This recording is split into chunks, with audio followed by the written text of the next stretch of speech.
The day is finally here. Warzone 2 is released to us today.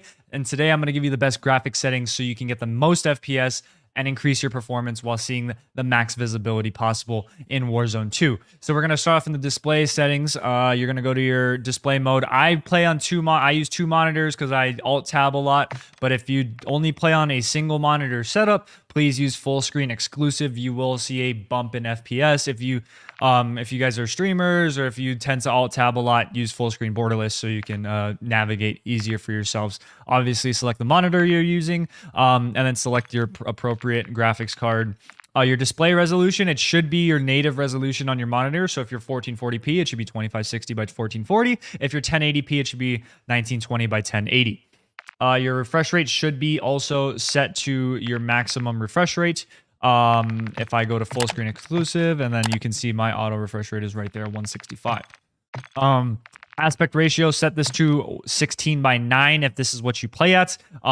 In previous games, according to Crim6 Call of Duty Pro, when you're on automatic, you actually lost aim assist. So I'm going to stay with the Call of Duty Pro, what he said in previous games. We're going to stay on 16 by 9, and that's your native resolution. VSync off, custom frame rate. I put mine at 240. I like to see a lot of frames, even though my monitor can't go that high. You can set your maximum to like 3 below your refresh rate is what many PC optimizers say. So in my case, mine would be 162 if I wanted to do this like this.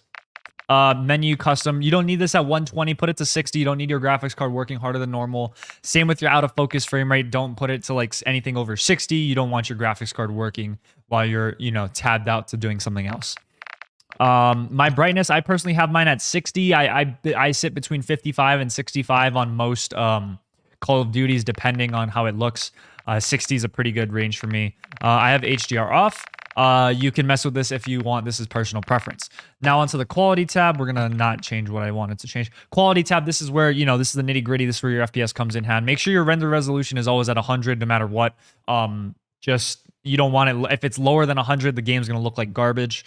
Your upscale sharpening, I have Fidelity XCast. This is the one that looks the best in terms of quality and looks and sharpening. And then I have my strength to 100. I've had mine at 100 for MW2, Vanguard even as well. So if you do want to see more frames, you can use NVIDIA DLSS. I don't recommend it. I'm pretty sure they're fake frames. You're rendering the game at less resolution. So personal preference, I would choose FXCast just to make your game look the best. Anti-aliasing, once again, another personal preference between SMAA and Filmic.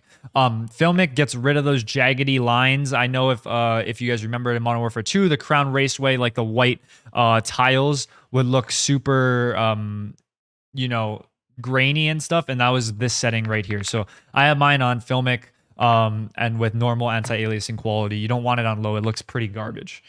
Video memory scale, if you guys have a GPU that can, or if you have more than 8 gigs of RAM, if you have 16 plus gigs of RAM, bump this thing up. If your memory scale, if you have less memory than that, if you have 8 gigs, I would lower this to probably 75.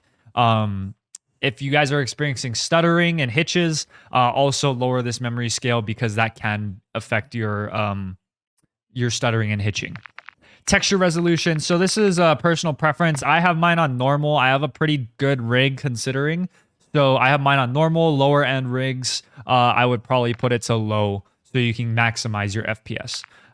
Texture filter, anisotropic. I have mine set to high. This makes the game look the best, especially when you're trying to find those gunfights close to buildings or like maybe if they're like in bushes. Having this on high is a lot better. As with nearby level of detail and distant level of detail, you guys might think low is the better setting. You can leave it to high. That doesn't hurt your FPS at all.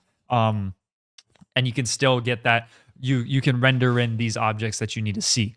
Clutter draw distance.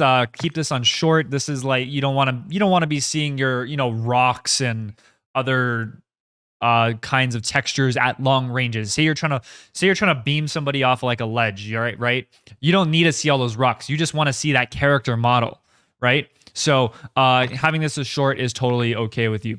Particle quality. Now, this is one personal preference. I personally think the particles look way better on high.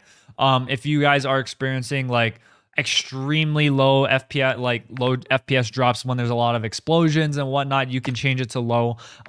It really doesn't affect your FPS all that much.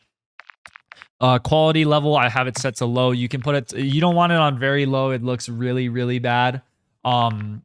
And then there's really no difference between low and high. So I have it set to low. Bullet impacts and sprays, I have this on just for the purpose of having sprays on. It looks like fun. Shader quality, you can set this to medium. Before yesterday's update, actually, the medium looked better for gold weapons. However, they made changes to the gold camouflage in the game, so it doesn't actually look like cheese. So you can set it to low. Tessellation, I personally have it off. I don't need tessellation on. This is, you can render in like some water, and I just have it off. Terrain memory, set this to max. Doesn't hurt your FPS, and it helps your card work more. On-demand texture streaming, please have this off unless you have like gigabyte fiber. If you have fiber internet with like a 4090, like just turn this shit off. You don't need it. It's gonna hurt your game more than it will help you. And you're definitely gonna get latency issues if you have it on. Streaming quality, I have this set to low. You can put it to normal. In the past, I've had it on normal, but I didn't really care for it all too much. I don't really tell the difference. So just set it to low. You get more FPS for it. Volumetric quality, this is a big FPS eater. Have it on low. You don't need fog looking good. You don't need to render in fog. You don't need all that other extra shit that you don't need. So have it to low. Physics quality, have this off. Water caustics off as well. This will eat some VRAM from yourself as well. This is a personal preference, but shadow map resolution, I have it set to very low. I'm still kind of testing this one out. It could be between very low and low. I don't think you want to go higher than this. In the past, I think on Cold War, when our shadow map was set to high, I believe we got more FPS than normal. So maybe I have to go do some testing with this one, but right now I have mine set to very low, maximize your FPS. Screen space shadows, have this off. Shadow quality set to low. Here's one that I actually have on medium as opposed to low. It's my spot cache. I essentially want my shadows to be cached in my, on my graphics card, so it doesn't have to continuously render them in. Say I go in and out of a building, right? I don't want it to continuously render in through that door. Every time I go past that door and I go outside, it's gonna render in those shadows every single time. I want those shadows to be cached. So I have mine set to medium. If it affects your FPS way too much and you notice it, set it to low and see how it goes for you. Personal preference, I'm going to keep mine on medium. Particle lighting, I have this set to low. No real difference between all four of these, to be completely honest. An explosion looks like an explosion, so keep it at low. Ambient occlusion, I have mine off. If you do turn it on, I would suggest do it both, but I'm personally going to take it off so I can maximize my FPS. SSR, I have it off, and static reflection quality, have it low. Weather grid volumes low or off as well. You can turn these on if you want to make your guns look extra reflective and shiny. I know a lot of thumbnail designers will put this on high for like gold camo, polyatomic, etc. Personal preference. And post-processing, I personally have mine on plus boost. I don't want...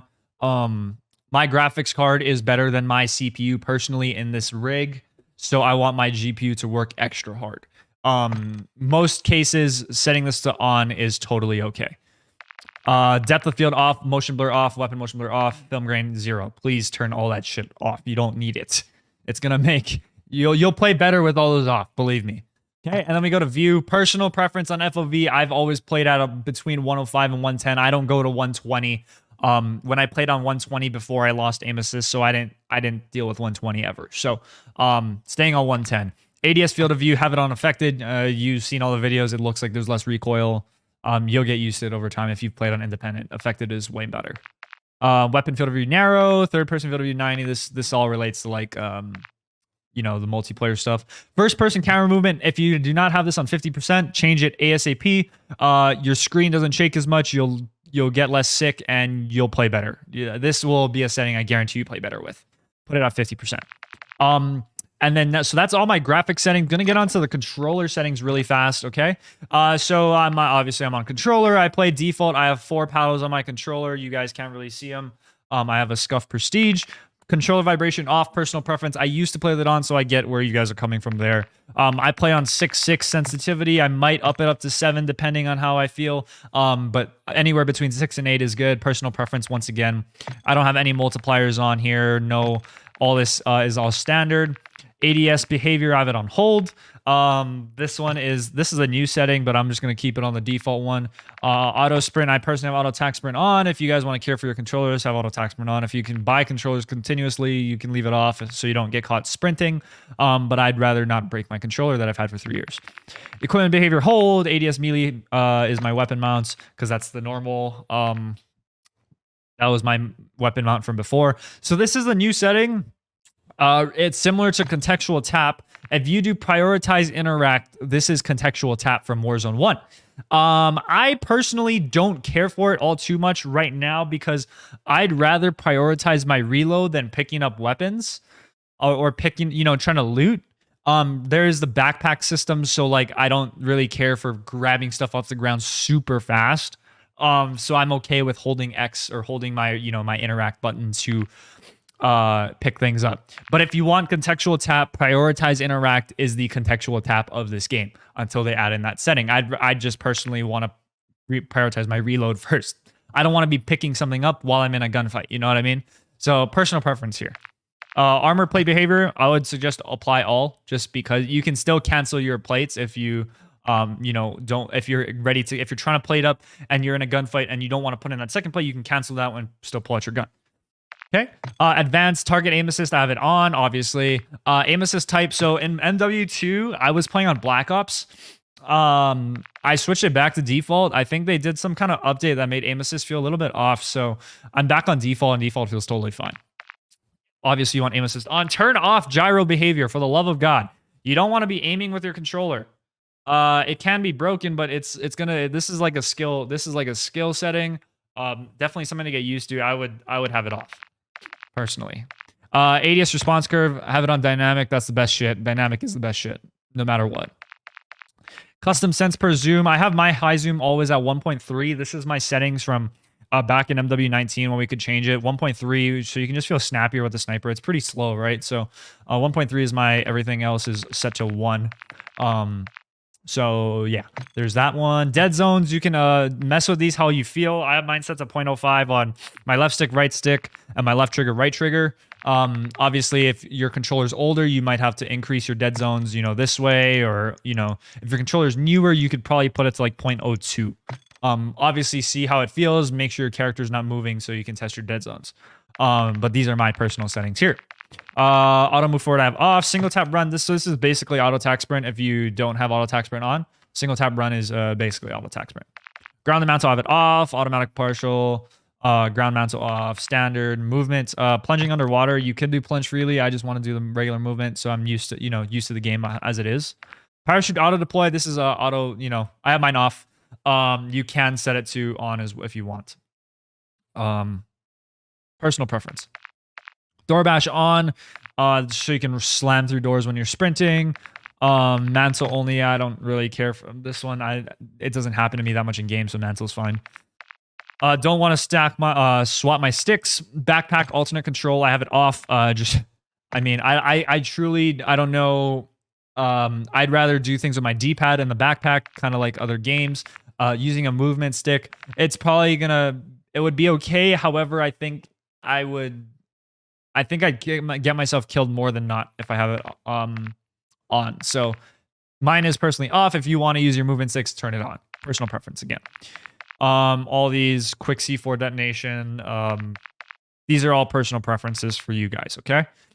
Anyway, that's my settings. Oh, let me give you some audio settings real fast, okay? So headphones bass boost, it's probably the best ones, or you can use headphones. Master volume, I personally have mine set to 40. It's probably gonna go lower to like 25 personally, because I do have a mix amp, so I can enhance my audio other ways. And I don't need to blow my ears out. Turn your music off, that's a must. Dialogue, I'm gonna probably lower mine down to 50 right now, actually. Yeah, you don't need it loud. You don't need it loud. Effects volume, keep this one at 100. This is your footsteps. This is your gunshots, and other things, so you can hear the enemy more. Hit marker volume, I have it set to 30. Some people have it higher. Some people have it lower. 30 is my sweet spot. Mono audio, turn this shit off. You're gonna get confused unless you're totally used to hearing things coming through your right ear only and hearing coming through your left ear only. Yeah, I would have mono audio off. And as for everything else, it's all your personal preference. Your voice chat volume, I set this to lower because people have their microphones set to 100, which annoys the living hell out of me. So, please turn your microphone volume down so you don't blow out your teammates' ears, and then your voice chat volume can also be lower as well. Juggernaut music and everything else is all you can. This is another last setting: reduce tinnitus